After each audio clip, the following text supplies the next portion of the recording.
அனைவருக்கும் வணக்கம். என் பெயர் ரித்திகா.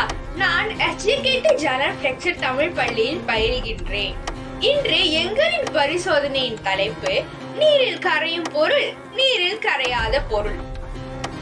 இப்பரிசோதனையின் சிக்கல் என்னவென்றால், எவ்வகையான பொருட்கள் நீரில் கரையும்? இப்பரிசோதனையின் நோக்கம் என்னவென்றால், பொருளின் தன்மைக்கும் கரையும் தன்மைக்கும் இடையே உள்ள தொடர்பை ஆராய. அனைவருக்கும் வணக்கம். என் பெயர் தேசிகா சசிந்திரன். நான் எஸ்டிகேடி ஜாவா ஃபிளெக்சரில் பயில்கிறேன்.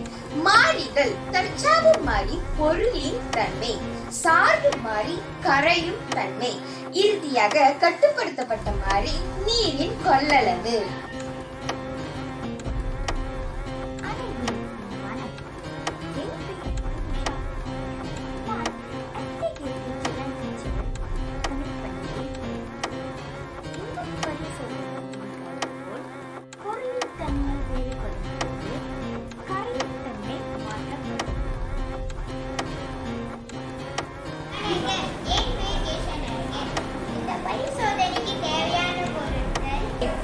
பாசிப்பருப்பு, கோதுமை மாவு, அரிசி, நெய், சீனி, பருப்பு, மஞ்சள் தூள் மற்றும் கரண்டி. இப்போது இந்த பரிசோதனையின் செய்முறையை காணலாம்.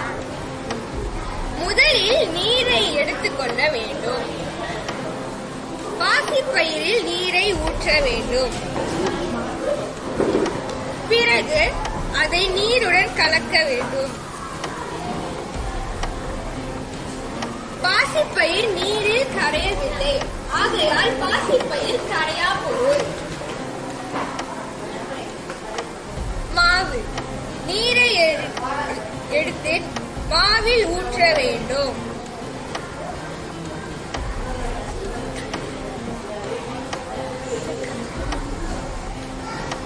கலக்கிய பின் மாவு நீரில் கரைந்து விட்டது, ஆகையால் மாவு கரையும் பொருள்.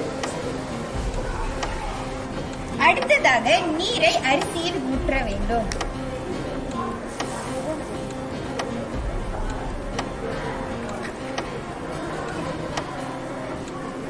அரிசி நீரில் கரையா பொருள்.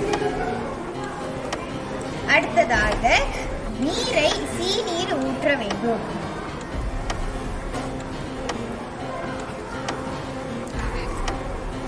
சீனி நீரில் கரையும் பொருள். இப்பொழுது நீரை எடுத்து இந்த பருப்பில் ஊற்ற வேண்டும்.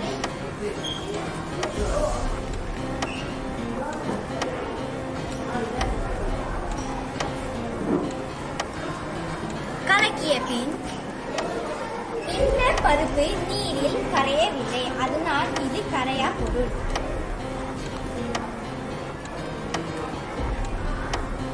இறுதியாக இந்த நீரை எடுத்து மஞ்சத்தூளில் ஊற்ற வேண்டும்.